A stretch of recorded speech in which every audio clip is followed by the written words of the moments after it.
Hello everyone. So I'd only just finished recording the last video when I just became aware of a whole bunch more news concerning the no deal plan that the government has put forward. So I've now become aware that essentially the EU have rejected it. So it started off with their reasoning being that the plan doesn't safeguard the EU and Ireland enough. They made all sorts of concerns about the proposals and the customs and regulatory aspects, and ultimately, it's quite hilarious because their summarization is essentially that safeguarding peace and stability on the island of Ireland, the protection of its citizens, and EU's legal order to be the main focus of any deal. And apparently, the UK proposals do not even match remotely what was agreed as sufficient compromise in the backstop. Now, the EU has provided no counteroffer in the slightest, and honestly, they haven't really specified what exactly is wrong, because the deal says, that they're going to have the EU citizens will be basically protected, both in and outside of the UK. They'll be able to get access to everything that Northern Ireland has. And they'll also have the only thing they'll have to get is that green driving card, and they'll have to comply with EU regulation. So they're already going to be following EU requirements. So what safeguarding are they concerned about? What peace and stability are they concerned about? It sounds like meaningless waffle. Ridiculous excuses for the fact that they don't actually have a counteroffer.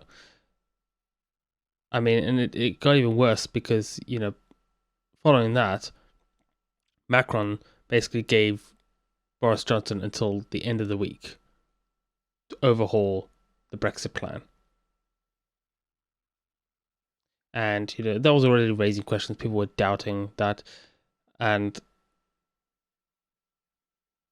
essentially, it all culminated in Angela Merkel, however you pronounce her name, essentially tanking the deal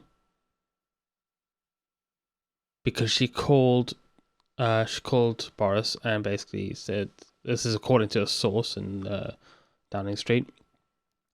Apparently, Angela Merkel and Boris Johnson spoke on the phone, and this morning really, and basically said that Brexit deal is essentially impossible. And the very interesting reveal about this from the source, and I mean, BBC here is saying that they're skeptical that anything that is true, that the source is accurate with what they're saying.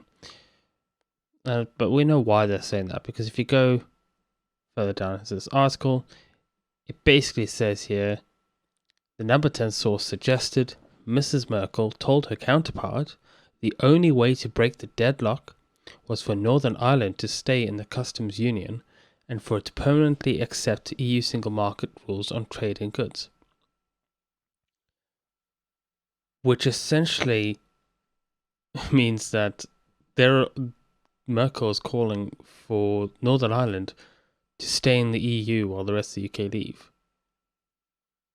I think I pulled a lot of these sources from Sargon's latest video, and he basically put it quite perfectly when he said the EU is essentially looking to bite off a chunk of the UK.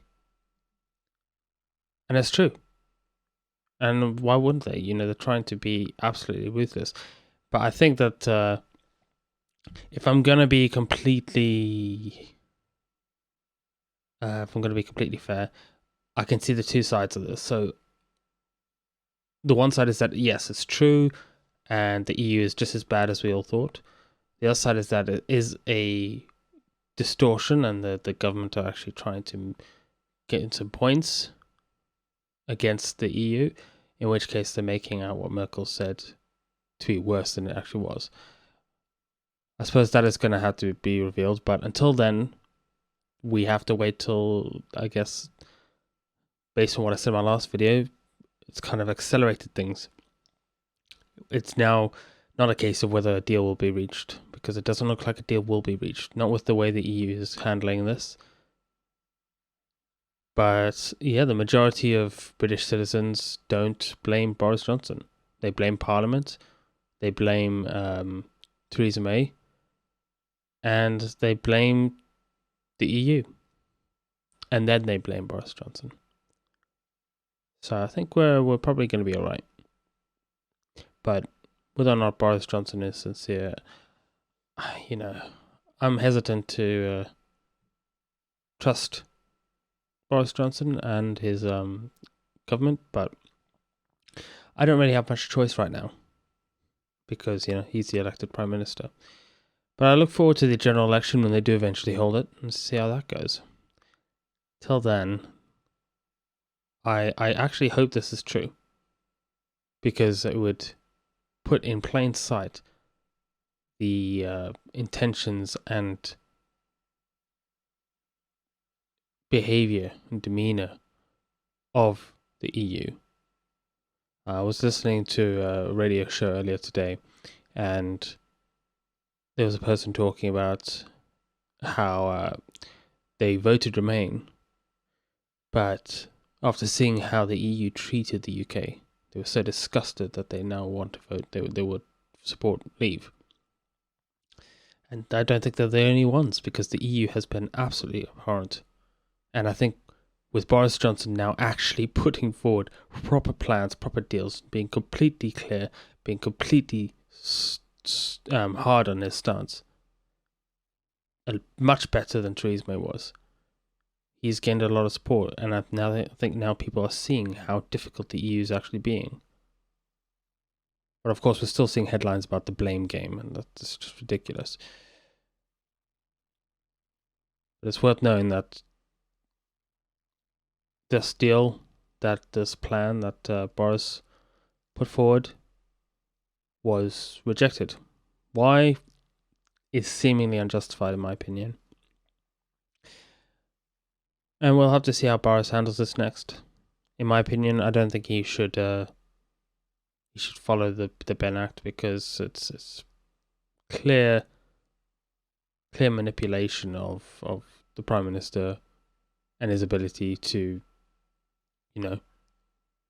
carry out the mandate brought forward by the referendum. It's Parliament's attempt to sabotage the referendum result. Because let's face it, an extension for the upteenth time, really. Another extension is just lazy.